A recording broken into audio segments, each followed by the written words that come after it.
Hey guys, welcome back to the channel. This is part 14 of What If Naruto was the Jinchuriki of the world leader.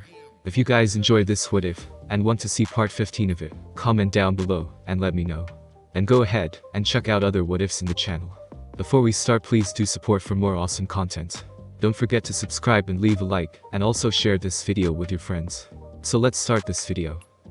The day after the honeymoon, 2 days after the wedding, it was finally time for the Konoha contingent to make their way home. The merchants, their wares sold or traded and newly acquired wares packed away for the journey, readied the carriages. The ninja made their goodbyes to the new comrades and friends they had made during the exam, and the battle that interrupted it. Samui and Yujito were talking to their father in Mabui, with Kari and Amoi standing with them.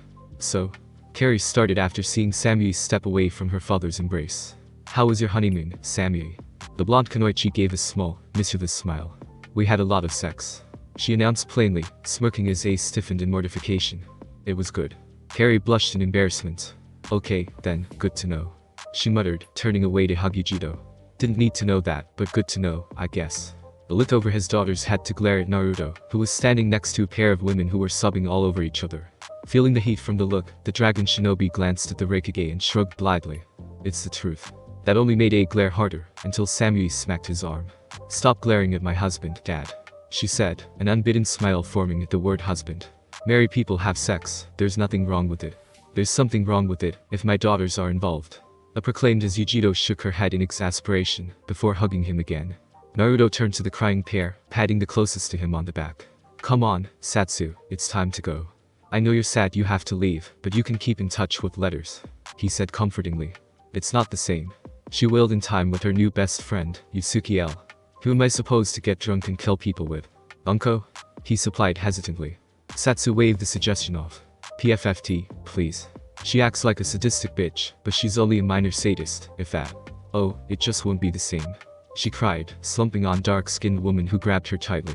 "I'll miss you too, bestie," Elle cried, hugging the immortal as a fresh wave of tears rolled out. "Oh, for the love of Mar," Naruto rolled his eyes, tugging Satsu away from the Kumo Kunoichi. "Come on," he grunted, ignoring her protests as the caravan began to move. "If it makes you feel better, I'll see if we can go and find a bandit camp to eradicate, okay? Would that help, Satsu?" "Yeah," she muttered miserably, waving at the distant form of her friend. "Can we bathe in their blood and have angry sex on their corpses?" she asked hopefully. One of his eyes twitched. "Sure," he acquiesced grudgingly. Satsu clapped happily, before turning back. "I, new best friend. I'll miss you. And your chains." "I, new best friend," Elle called back. "I'll miss you and your endurance. And I'll try to get a courier mission or something to Konoha soon, so we can have that three-way." Naruto pinched the bridge of his nose, his other hand fishing his pipe out of his pouch. He glanced at the amused-looking Hokage. "Not a word," he growled, stuffing the bowl and lighting it. "I wasn't going to say anything, my boy," the old man replied with a smile. 2 days later, the caravan had made its way into river country, the sun beating down almost angrily, only to be replaced by the frigid silver moon at night. It had led to Naruto being used a human-shaped hot water bottle, not that he particularly minded.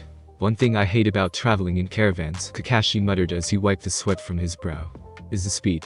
We move so slow. Would you rather we leave a large group of our traders and former ninja alone in a neutral country with no defenses?" Sarutobi asked rhetorically, peering at the Jonin from under his hat, looking completely unperturbed by the heat. Kakashi shrugged. "No. I'm just saying, there has to be a faster way. Like by boat. Or," he snapped his fingers, "we could have Naruto transform into his dragon form and fly everyone back. That would be quicker, right? Have him carry the wagons in his talons while the people ride on his back." Naruto gazed at the silver-haired ninja, his eyes lighting up with burning orange. He growled low in his chest, baring his teeth which sharpened into fangs backlit by the fire building in the back of his throat. "I am not a common pack animal that can be saddled up and ridden like a horse," he hissed at the gray-haired Jonin, his fingers shifting into talons. Hairs inside, rapping Kakashi over the head with the bowl of his pipe. "He was just joking, Naruto. Right, Kakashi?" He glared at the Jonin meaningfully. Right, just joking, Naruto, just joking." Kakashi laughed sheepishly, scratching the back of his head. Naruto took a deep breath, his draconic features fading as he huffed out a puff of smoke. "Very well. I apologize for overreacting, then." He withdrew his pipe and stuffed it with herbs, lighting it with a quick breath. "Don't joke about things like that, though. I am a dragon, and we're prideful creatures." "All lies," Alduin called from inside his son's head. "Pride is for lesser beings. We are just that great naturally. I'll keep that in mind," Kakashi muttered, flipping open his book. Ino skipped up alongside Naruto, having been walking behind them and hearing the conversation. "You'd let me ride you, right?" she asked cheerfully. "Only if I felt like it." Naruto grunted, ignoring the blonde's pout. As the day began to draw to a close, the caravan was settled, with tents erected and fires lit. The tents of the rookies, who were now mostly chunin, were circled around a campfire, chatting in the firelight as various sticks with various meats were roasted over the flames. Naruto sat on a rock with Hinata leaning against his side, reading a scroll of ceiling as he waited for his meal to cook.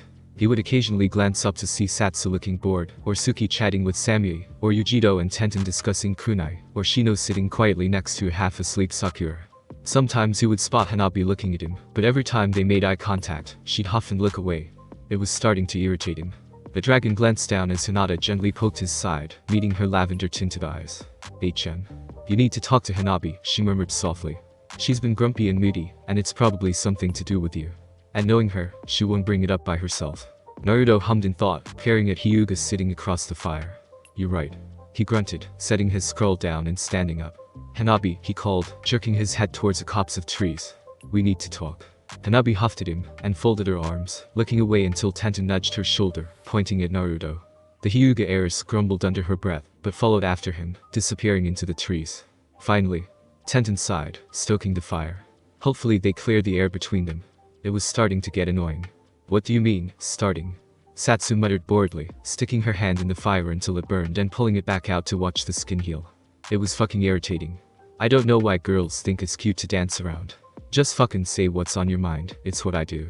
"Yeah, well, some of us like to be girls," Ino said with a shrug, grimacing in disgust as the silver-haired cultist stuck her hand in the fire again. "Can you not? We're cooking here." Satsu gave her the finger with her charred hand. "Shut up, I'm bored. And since I can't slaughter you all and bathe in your blood, or fuck Master Wildie like I normally would, this'll have to do. Love you too, Satsu."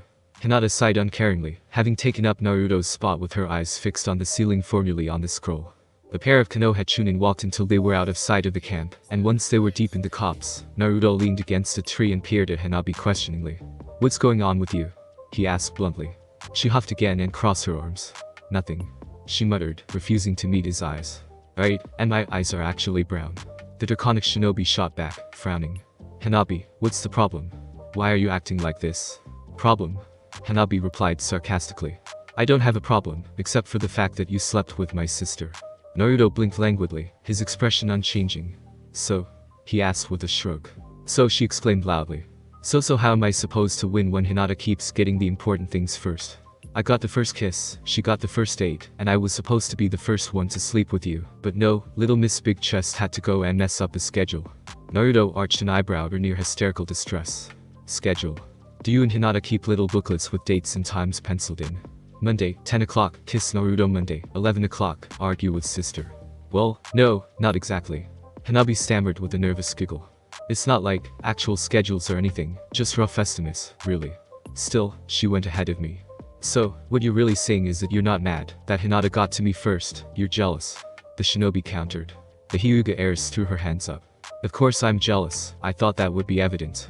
I mean, you two went against the natural order of things. I'm the blunt one who speaks her mind, Hinata is the shy, demure Yamato Nadeshiko who would only have sex on her wedding night. What did she even say to you that made you sleep together?" Naruto cast his mind back to the end of the second exam. "I want all of you, I think. And I love you, though that came afterwards." He shrugged. "That, and I love her too." Hanabi steeled her expression and marched up to him, settling her hand on his chest and leaning up, her warm breath brushing over his ear. "Naruto, I love you. And I want all of you. Right here, right now." She added to her sultry whisper, by pressing herself against him, and licking his earlobe. Normally, this would have gotten Naruto's fire going, except that Hanabi had, not 2 minutes ago, had admitted that she basically kept scores for their relationship. "Hanabi." Naruto sighed, bringing his hand up to her chest, and pushing her away. "Is it you talking, or your jealousy? Are you really ready to take a step like this, or do you just want to break even with Hinata?" The Hyuga heir spoke. "Of course I mean it," she proclaimed, though she didn't sound as sure as she hoped. Naruto shook his head, pushing off of the tree he was leaning on and walking away. "Think about it, Hanabi. When you know what you really feel, then, maybe, we could talk." He strode off, leaving a thoughtful Kunoichi behind. He took his spot next to the fire after Hinata vacated it, grabbing his meal and digging in as the others had already begun to dine. Dinner was eaten amid quiet chatter, and when it was finished, they began to peel off and head to bed. The next day would be the same as the two before it, nothing but walking or riding on the caravan, occasionally switching positions and talking. Naruto eventually rolled his scroll up and bade his comrades good night, entering his tent to find that his wives had snuck in after having left the fire to sleep earlier. Samui and Yujiro lay under a blanket of fur wearing their underclothes, watching him with smoky eyes. "Hello, husband." The blonde Jinchuriki greeted him with a smile, her sister beckoning him with a crooked finger. "We've been waiting for you."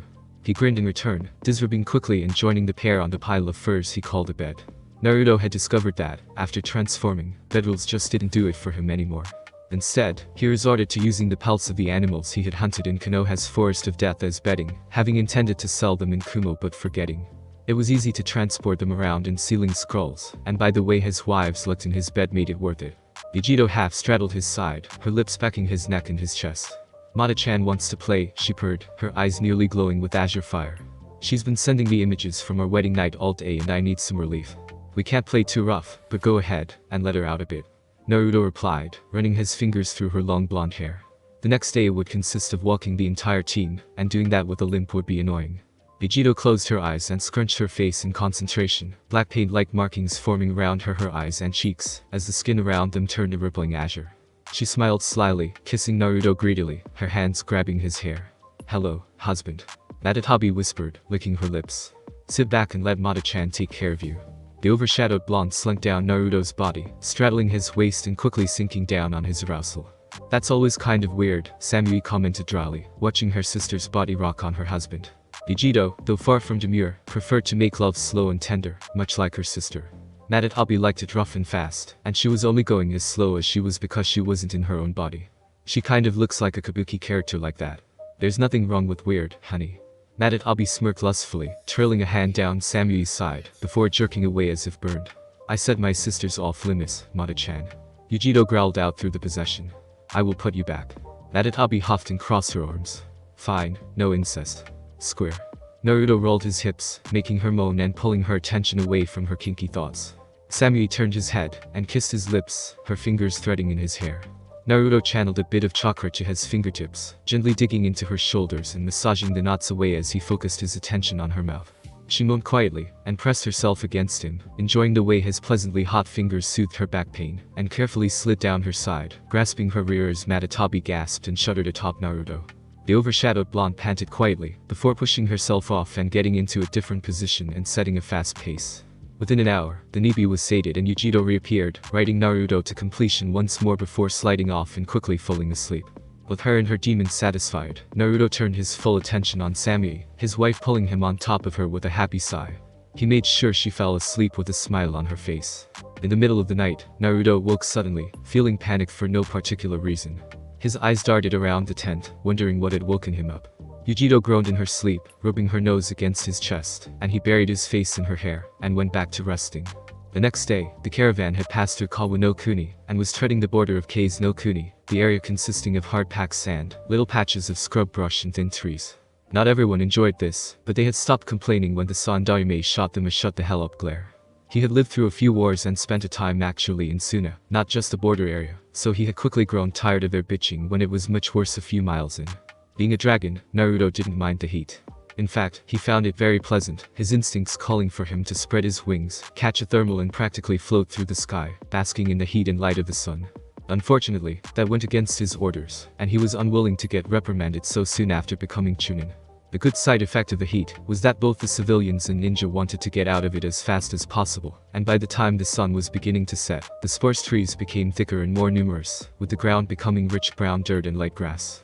This also led to the entire group being tired by the end of the day, and they were so relieved to be in Hai no Kuni that they set up camp early. Hiruzen sat near the beginnings of the fire, his pipe in his mouth with small puffs of smoke escaping the bowl. Naruto sat next to him, holding his scroll and going over the information there.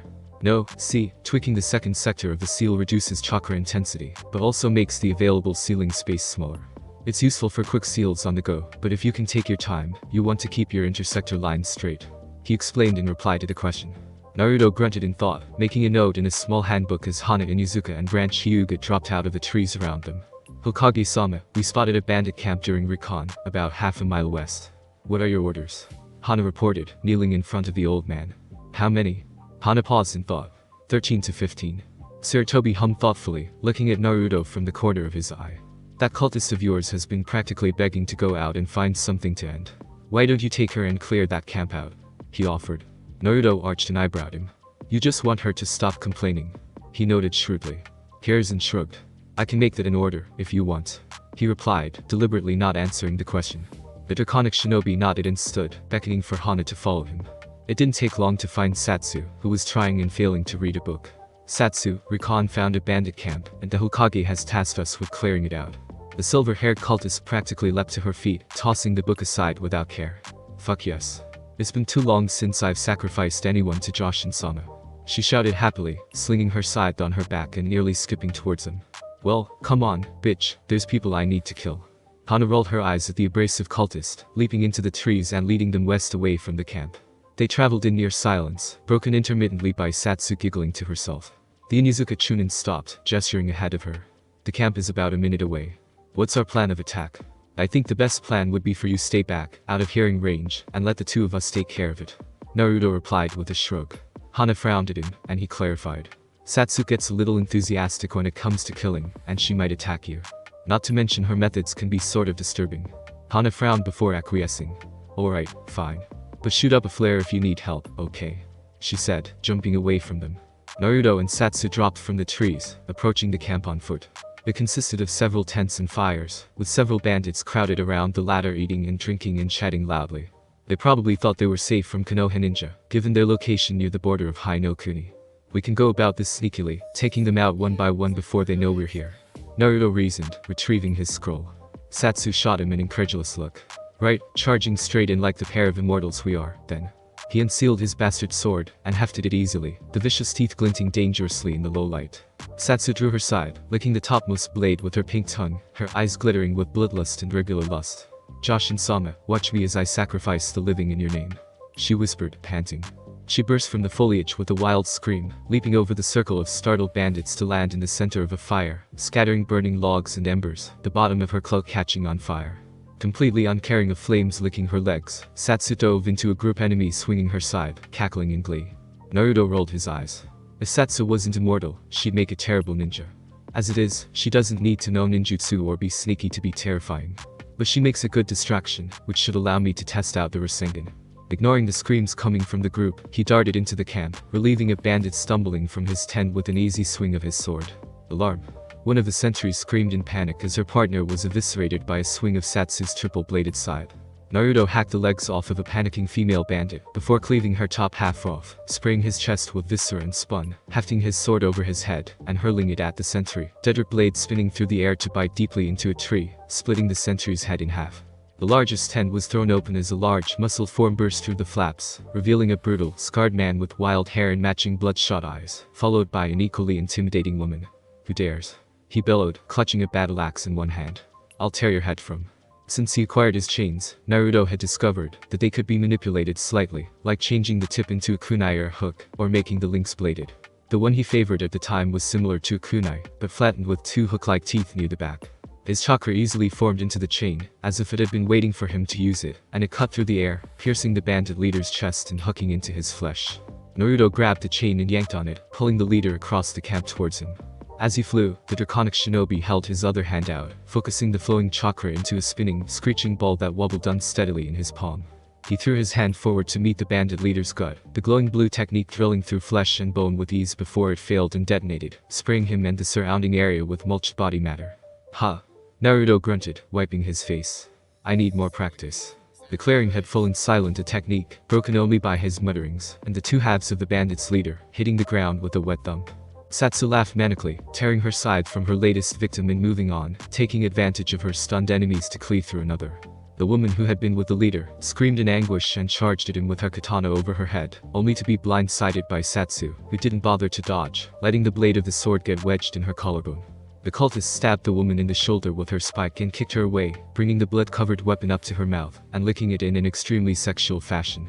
The fire that had been burning her during the fight had been quenched by the blood she had spilled, but not before it burned away most of her robes and her bindings, leaving Satsu basically naked. All the better to see her skin darken to black, with white markings over her bones, making her look like some sort of skeleton. Satsu drew Joshin's symbol in the dirt with her foot, kneeling in the circle with a wide, bloodthirsty grin. Suffer with me. She stabbed herself in the thigh, making the woman fall to ground, clutching her own leg, as the wound appeared and began to drip with blood. Satsu repeatedly stabbed herself non-fatally, the wounds being mirrored on the bandit, until she was reduced to shivering, weeping pile of flesh. The cultist's breasts heaved as she panted in pleasure, before gasping as she impaled her heart. The bandit woman shuddered and went still as Satsu let out a loud cry of pleasure, slumping over as the ritual faded, and her skin returned to its normal color.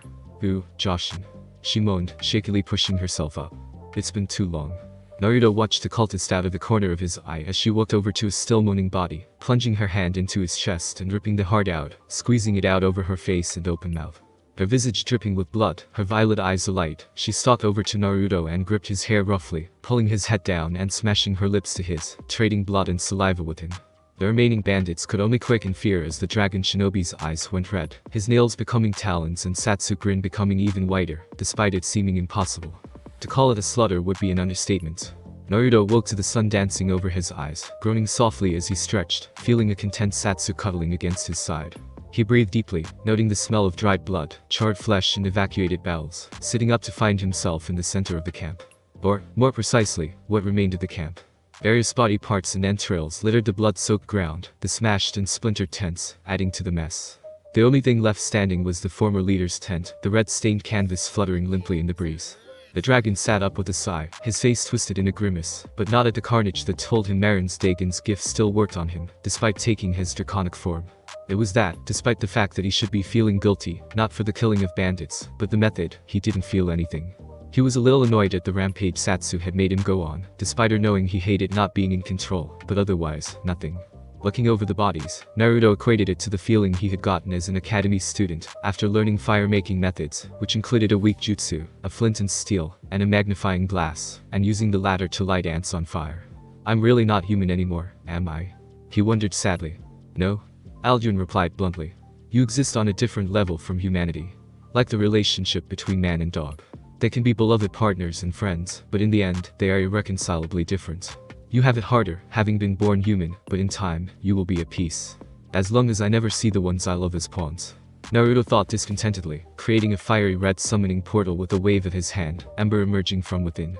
Cleanse the area, but keep it controlled. No forest fires. He heaved Satsu onto his back as Ember saluted, and set about burning the area to a blackened crisp to rid it of the visceral remains. He searched for the leader's tent, finding a chest full of stolen money and goods, and sealed it away, to look through it later. Naruto trekked through the forest, back towards the campsite. He found it to be empty, leaping into the trees to follow the caravan at a quicker pace. As he hopped through the boughs, he spotted a small lake with a waterfall. Naruto unceremoniously dumped Satsu into the ice-cold water and dived in himself, grasping handfuls of sand, to rub the dried blood away.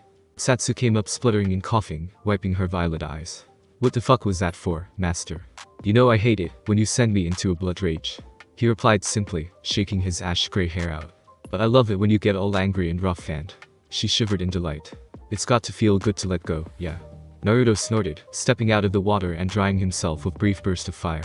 No, it doesn't. I don't like not being in control of myself. He looked up as ember floated down from the sky. The job is done. Wind crispy clearing, as ordered. She reported cheerfully, twirling in place. Time for my payment. She floated forward, seizing Naruto by the cheeks and planting a heavy kiss on him, moaning as his arms wrapped around her. Naruto mentally noted that, despite being made of metal, Ember's lips were rather soft and silky, and the heat was pleasant. He desummoned the Atronach, after she was done, and he and his cultists jumped into the trees.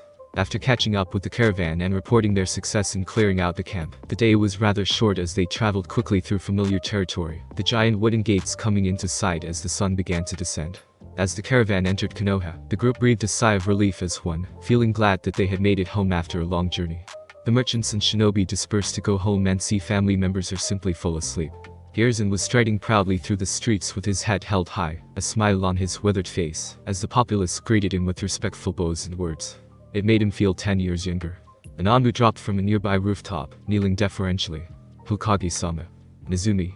Sarutobi greeted with a nod. Report. While you were gone, Konoha has successfully completed 483 D-rank missions, 322 C-rank missions, 200 B-rank missions, 186 A-rank missions and 3 S-rank missions. 123 D rank, 58 C rank, 22 B rank and 20 A rank missions were failed, and 4 Genin, 5 Chunin and 2 Jonin have been killed in action. The relevant paperwork has been compiled, and is waiting for your final approval. Nezumi reported quickly, under his breath, so that none of the civilians could hear what was being said. Ears sighed sadly, biting the stem of his pipe. It was always a shot to the heart to hear that some of his ninja had died, and while he knew it was part of the ninja life, it still hurt. When his work was done for the night, he'd search out the graves of the deceased and pay his respects. I see. Thank you for your report. Nezumi nodded, hesitating slightly, which the Hokage caught. Sir, there's something else. Team Yugao walked along the streets as they made their way to their apartments, ready to end the day, when an Anbu dropped in front of them. Yugao Yuzuki, Naruto Uzumaki, you are required at the hospital. The icy hand gripped Yugao's heart, her breath hitching. Has something happened to Hayate? She asked desperately. The Anbu was slow to answer, confirming her worst fears. I'm afraid so. The Jonin swallowed audibly, her hands shaking as she tried to steel herself. Let's go. The room was quiet and empty, save for the 3 standing around a metal bed, with a 4th lying on it. Hayate Jekyll lay upon the cold steel surface, his face bland, and his skin pale, his chest unmoving. He was dead, suffocated by his diseased lungs. When did it happen? Yugao asked quietly, her warm fingers intertwined with her brother's cold ones. Sir Toby sighed heavily. 2 days ago, near the middle of the night. His lungs stopped working as he slept, and he died in his sleep. He bowed his head, his hat shadowing his face. You have my condolences. He was a good man. A good ninja. Konoha is lesser for his loss. Yeah, the Jonin murmured thickly, tears welling up in her eyes, but refusing to spill as Naruto wrapped an arm around her shoulders. I know. He will be given his funeral rites tomorrow. Ninja law. Don't give the enemy a chance to steal your dead. White fluffy clouds dotting a clear blue sky overlooked the pirate, cheerful golden beams of light playing about the clearing where Hayate's friends, family and comrades gathered to say goodbye, all wearing black in mourning. The Hokage stood at the foot of the pyre, his expression somber as he read out the rites of the dead, his quiet voice echoing through the silent clearing. Yugao was still as a statue, her eyes locked on the body of her brother lying on the top of a pile of wood, his hands folded in repose. Her expression was blank, and her body was numb. Naruto was nearly glued to her side, her hand gripping his tightly. As we commend his body to the earth, we will never forget Hayate, for what he did as a friend and a comrade, as a brother and a son. And we will never forget who he was, and what he meant to us.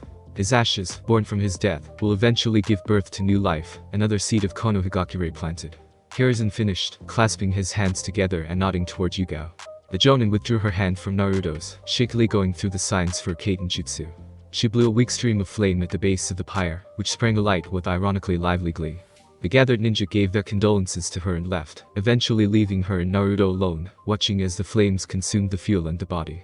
When there was nothing left but lightly smoking ashes, Yugao allowed her steel facade to fade, falling to her knees as silent tears poured down her cheeks. Naruto knelt in front of her, his red eyes meeting her soft brown, glimmering dully with pain and loss. Slowly, she reached out and wrapped her arms in him, hugging him tightly and burying her face in his shoulder. Naruto held her as she shook with quiet sobs, his eyes hot as he cried with her, for the loss of one of his teachers, a friend and an uncle. Wherever his spirit went, Naruto knew Hayate was finally free of his pain his body inflicted on him, looking down on them with that warm, loving smile of his. Naruto woke with little fanfare, blinking slowly in the sunlight streaming into the room. He sniffed quietly and slowly looked around, recognizing the place as Tsume's bedroom. She had creamy tan walls interrupted by the occasional trophy, and a pile of furs serving as a comfortable bed. And, of course, the naked body of said woman splayed over his chest. Even with the advent of spring beds, the Inizuka still preferred to sleep on furs, though with a frame. Seta kept them in touch with their origins as a clan of nomadic hunters, and stopped them from getting too used to luxury. Given their feral nature and love of hunting, Naruto was pretty sure the Inizuka were descended from the Kajiad, intermixed with the orcs and Nords. Likely a mix of all three, as it was with everyone in the current age. After Marin's Dagon's lieutenant was summoned and they'd shattered through Master, the remaining humanoids who had survived the impact had no option but to hide, intermarrying and breeding over thousands of years. Given that the human-looking races were the more numerous, eventually the elven and near-human types, like the Kajiad and Argonians, were bred out of existence, though certain traits passed on still showed up, like the Kajiad's wandering nature, the orcs' rage or the high elves' arrogance.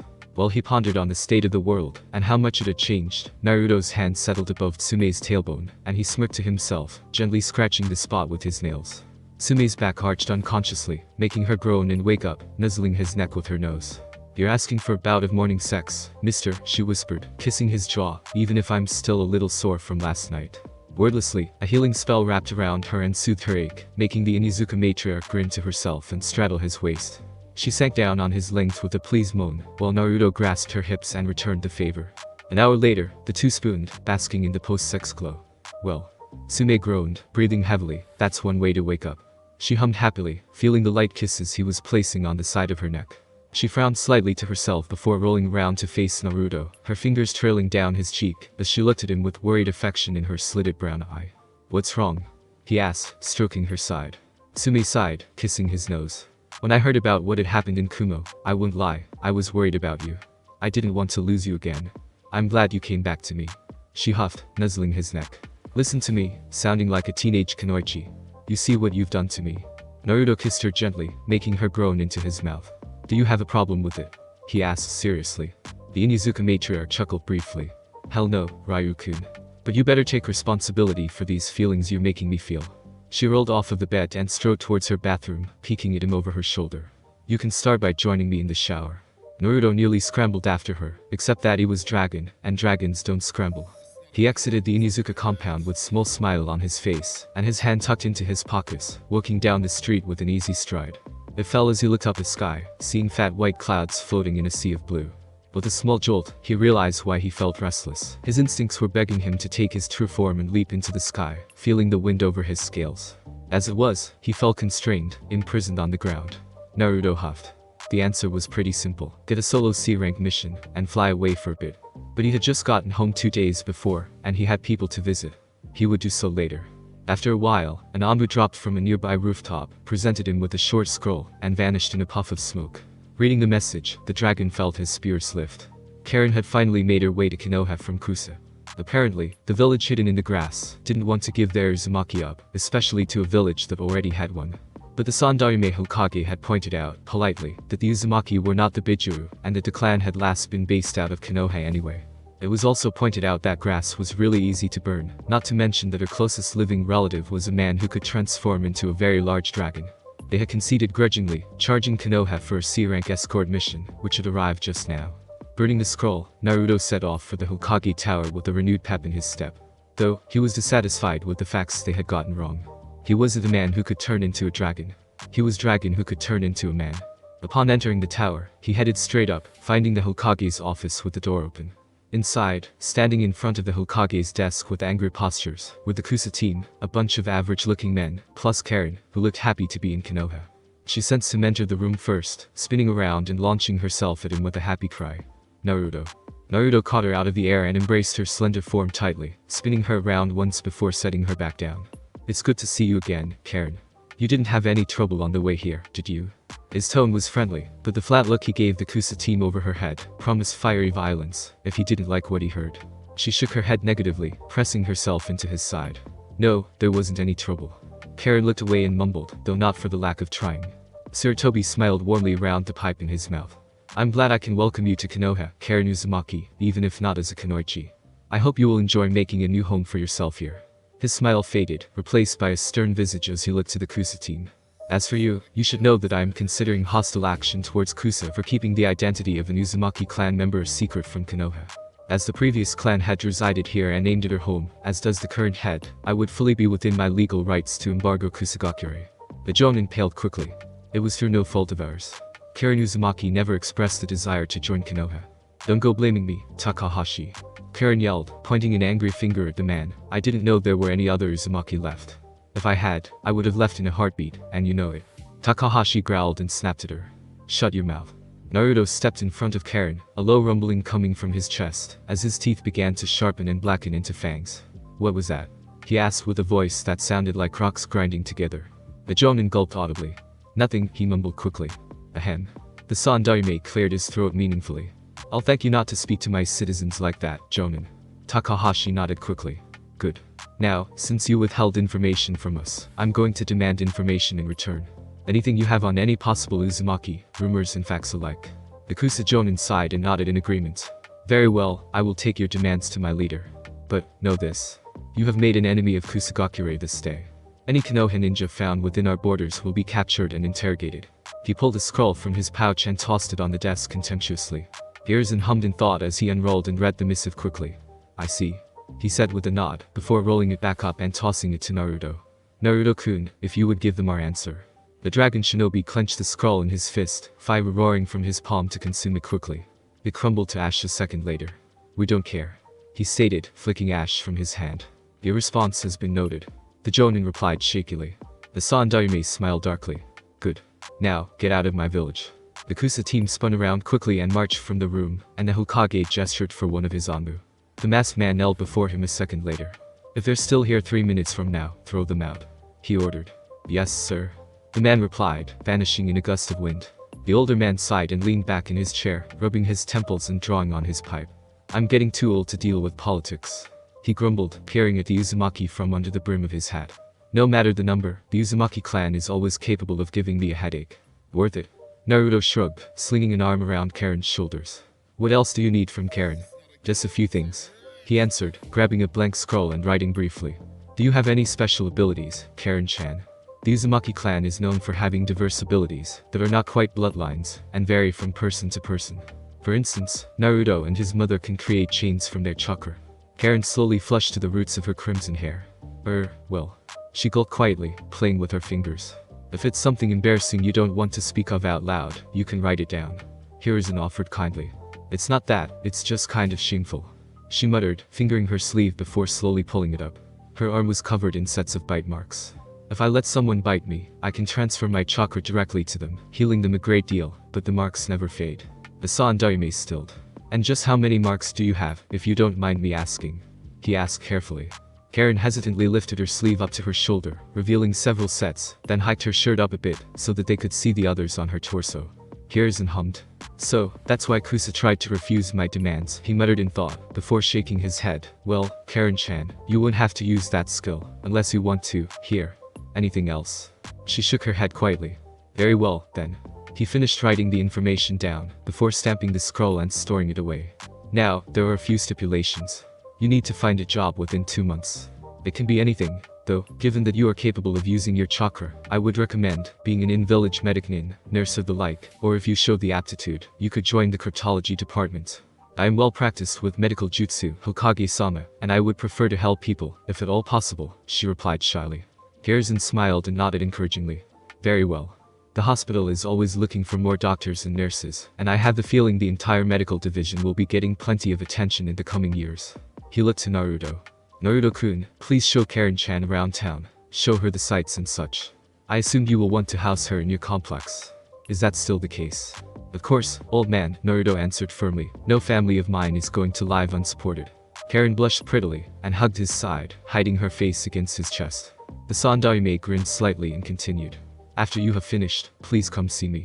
I have a mission for you, personally, that must be dealt with soon. Yes, sir. He nodded. Is there anything else you require? No, Chunin Uzumaki, Hiruzen replied formally, before nodding to Karin. Welcome to Kono Higakure, Karin Uzumaki. I hope your family prospers among the leaves. Karin, recognizing the welcome and dismissal, bowed deeply. Thank you for welcoming me, Hokage-sama. Together, the two Uzumaki left the office behind, and descended to the ground floor. Once they stepped outside, Karin stopped and inhaled deeply, a warm smile on her face. Smells like home, she commented. Naruto gave her a one-armed hug and smile. I'm glad you think so.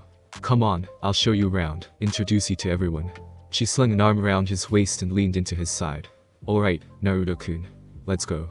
The Uzumaki pair spent hours walking through the village.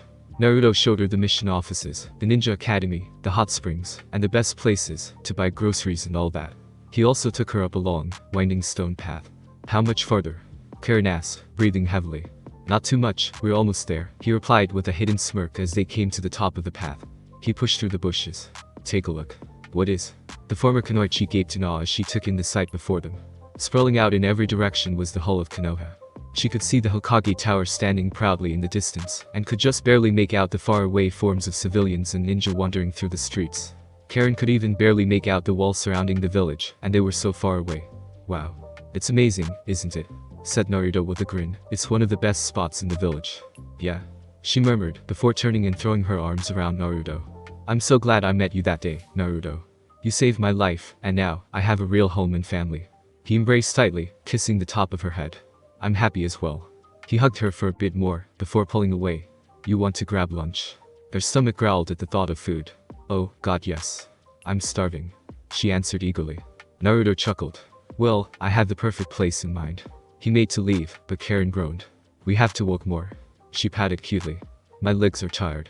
Can you carry me, Naruto-kun? Karin attempted to give him a sad, pitiful look. The dragon shinobi laughed and patted her cheek. Puppy eyes don't work on me, Karin-chan. I'll still carry you, but only because I want to. He stopped her from climbing on his back and held his arms out. Here. She blushed and slowly wrapped her arms around his neck and her legs around his waist, feeling very childish as she did. This is weird, she grumbled. Give it a second. Naruto replied, before jumping off of the cliff. Karin screamed in his ear as they plummeted towards the ground. Then his wings snapped out as they fell, catching the wind, causing them to gently glide to the ground. There we go. Once she realized they were on terra firma, Karin fell on her rear and quickly scrambled to her feet, her hair frazzled. That wasn't funny. I thought so, he replied with a chuckle. She crossed her arms and looked away from him with a pout. So mean. Naruto just put his arm around her shoulders and led her to his spot, and she leaned into him a minute later. They entered a ramen stand, with Naruto throwing the curtain aside.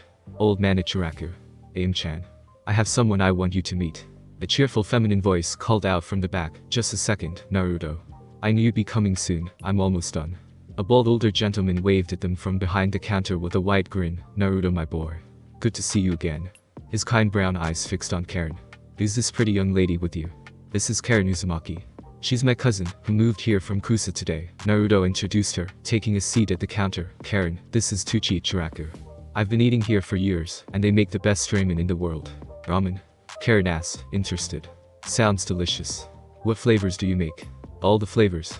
Tuchi bellowed boisterously, but we're not just limited to ramen, young miss. We also make udon, sukiyaki and all sorts of dishes.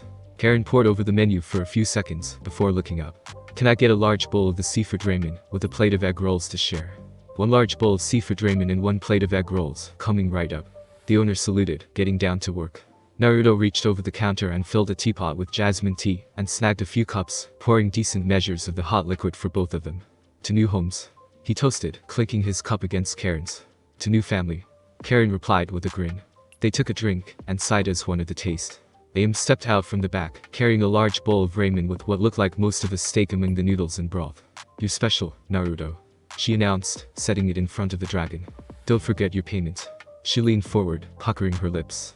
Chuckling, Naruto grasped her chin and kissed her softly, making her sigh in happiness. As they separated, Naruto found Tuchi looking at him, and arched an eyebrow in question. What? The owner leveled his ladle at him threateningly. Don't even think about trying that on me, young man. He said mock seriously. My payment comes in money, not kisses, you hear? Naruto laughed and made to dig into his lunch, but stopped upon realizing that Karin had his right arm in a death grip, while she gave him an affronted glare. He switched his chopsticks to his left hand and started eating as the two women stared each other down. Naruto was pulled from his meal as Tuchi set a plate of egg rolls down between them, breaking the stalemate off. Your ramen is coming right up, little miss. Go in the back and grab the new batch of noodles. We need to prepare for the lunch rush. Okay, Dad, the waitress replied with a smile, kissing Naruto on the cheek and heading to the back as the curtain opened and her father cried out, Irish Seamus. Afternoon, Samui's cool tone floated into his ears as his wife sat down next to him. Hello Naruto-kun. Samui-chan, he greeted her with a smile, kissing her briefly. How's your day been? Good, so far. Suki and I were sparring. She should be right behind me. She trailed off as Uchiha strode in with damp hair. Afternoon, Suki said calmly, taking a seat beside Karin. You must be Karin. Naruto's been talking about you. Pleased to meet you, Karin replied with a polite nod to Samui and Suki. Who are you? This is Suki Uchiha, Naruto introduced, gesturing to the ladies. And this is Samui Uzumaki. The radiant shot a surprised look at the buxom blonde. No way, you're an Uzumaki too. How many are in Konoha? Samui counted.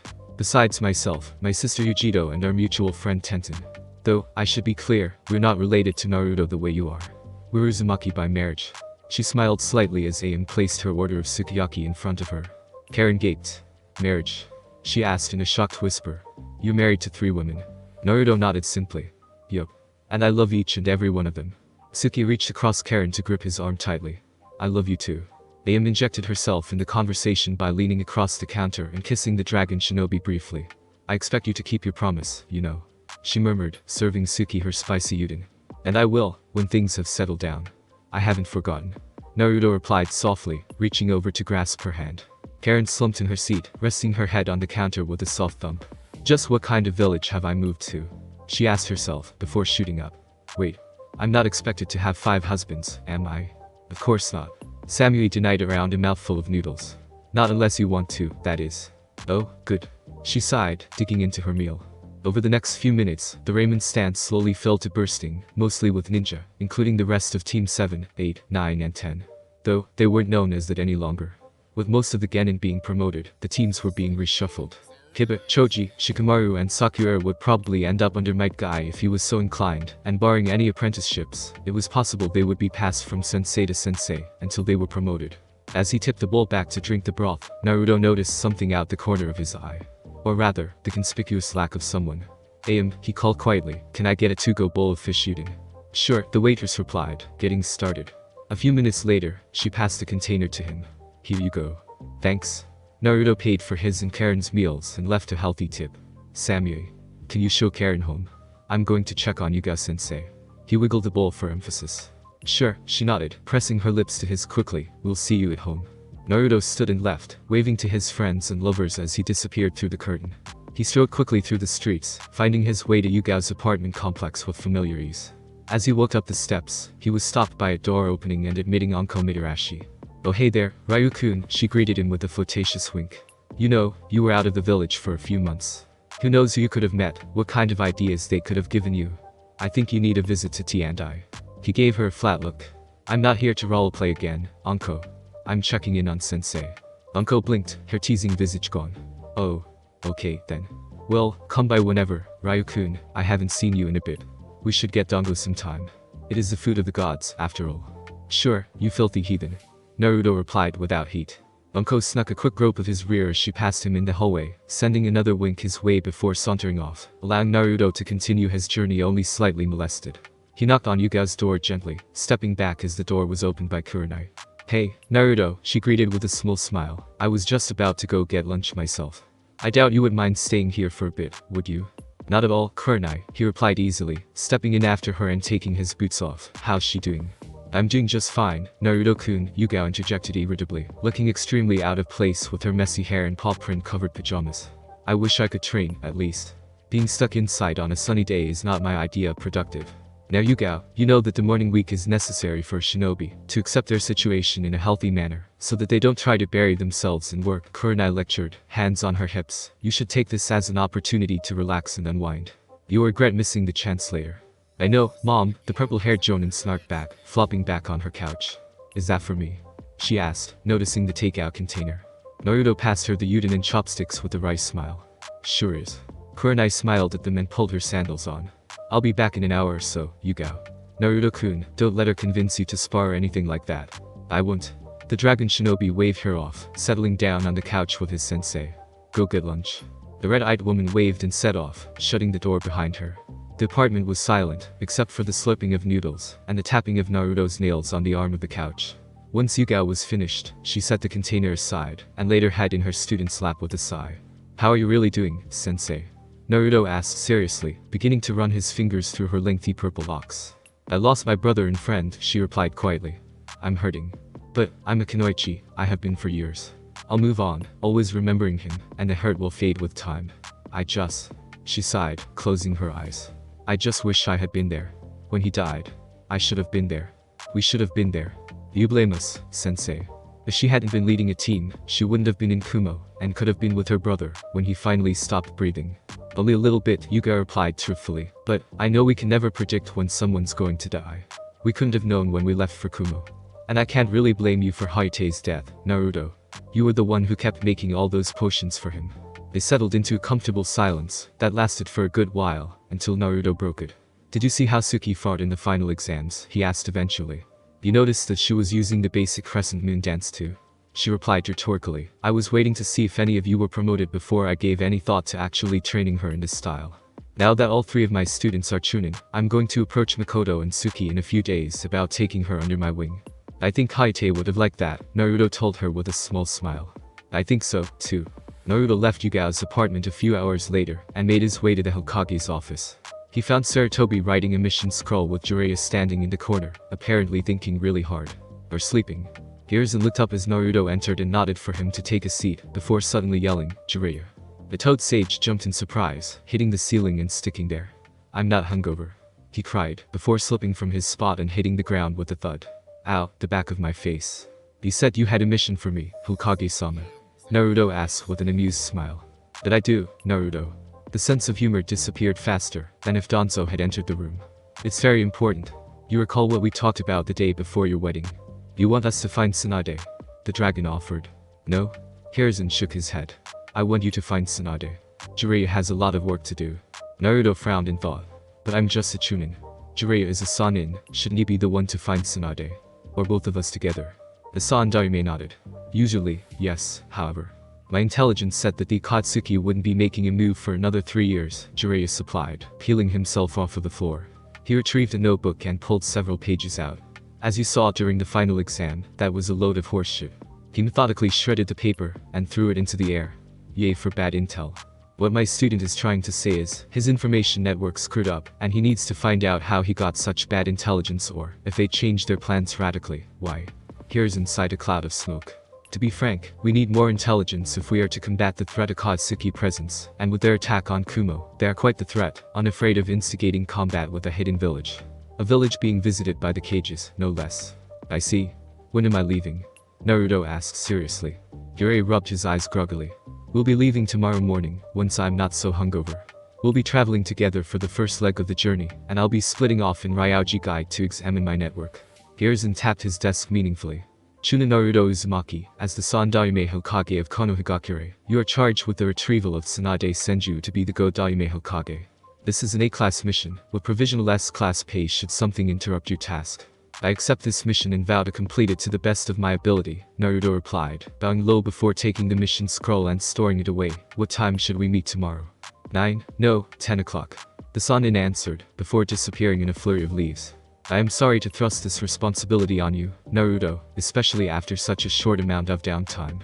But, your diverse set of skills and abilities makes you the best candidate to find and retrieve my wayward student, while Jiraiya does his job. The Sandaime leaned back in his chair with a sigh, tossing a small scroll to Naruto. That is an official order of recall.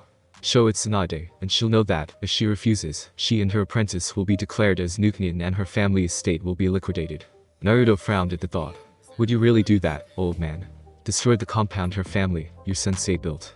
Truthfully, no. Hiruzen sighed heavily. I couldn't do that to my sensei's legacy, but the threat of such should let her know that I'm being very serious about this. I see. The dragon nodded. Well, I'm off to home.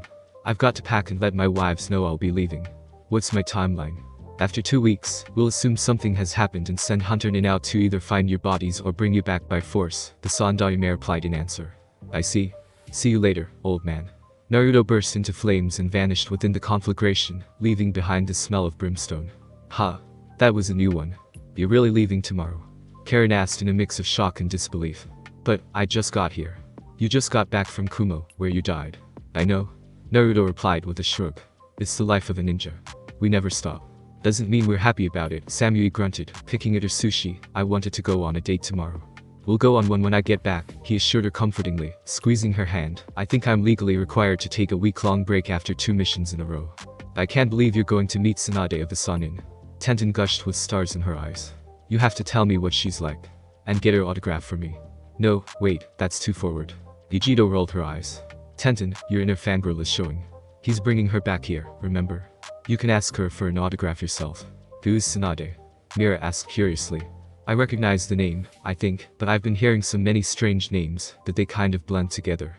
Naruto arched an amused eyebrow at the weapon mistress who was practically vibrating in her seat. You want to take this one, Tenten? As if on cue, Tenten spoke. Tsunade of the Sannin is the last of the Senju bloodline, being the granddaughter of the first Hokage and founder of Konoha, Hashirama Senju. She's called the strongest Kunoichi, the world's strongest woman, the legendary medic and slug Sannin of Konoha. And, the legendary, sucker. Her enthusiasm faded at the last title, and she looked very sheepish. Ayla raised a brow in surprise. A legendary Kunoichi and medic also does pornography. The people around the table burst out laughing, with exception of Tenten, whose face burned with embarrassment. No, she's not a porn star. Naruto said between chuckles. She's known for being very bad at gambling, often taking sucker bets, hence the title. Oh? The hunter huffed. Well, that's confusing. And your Hokage wants her to replace him. With her reputation. Her rep as a gambler is outweighed by her skill as a medic and strength as a Kunoichi, the dragon answered, finishing off his steak. Not to mention her connection to the previous Hokage makes her very desirable as a leader. I see, Mira replied with a twist of her mouth. Naruto stacked his silverware on his plate and took his dishes up, stopping at every seat around the table to give the occupant a kiss on the lips, except for Karin, who got one on the cheek. Well, I've got the feeling tomorrow is going to be trying, so I'm going to bed. Good night, everyone. Mira hastily wiped her mouth and grabbed her dishes, following him into the kitchen. Wait, Naruto. Can I spend the night though with you? Naruto looked to his wives, he nodded in affirmative. Sure, Mira. Let's go to bed. He set his dishes in the sink and headed for the bathroom to brush his teeth. The Dragonborn carefully squeezed a measure of toothpaste onto her brush before sticking it in her mouth. You know, I'm still not used to all these conveniences, she said around her brush. I mean, in my time, only Jarls, Imperials or milk drinkers used toothbrushes, and they were usually made of horsehair wood. Naruto frowned and thought. I've never understood why milk drinker is an insult, he wondered aloud. I mean, most everyone likes drinking milk, right? So why is it an insult? Well, because it's talking about the milk from a mother's teat, not cow or goat milk, Mira explained. I know that, but it's not entirely clear the first time you hear it, he replied, spitting and rinsing his mouth. Mira shrugged and followed suit, leading the way into the bedroom. Once inside, she turned out the lights and pushed Naruto onto the bed. Let's not talk about sucking some mother's teats any longer, she whispered. Instead, use that mouth on mine instead. She discarded her shirt with a flourish, exposing her bare chest to his sight. Naruto sat up and gave her what she desired, kissing and bathing her breasts with his mouth as his hands massaged her hips.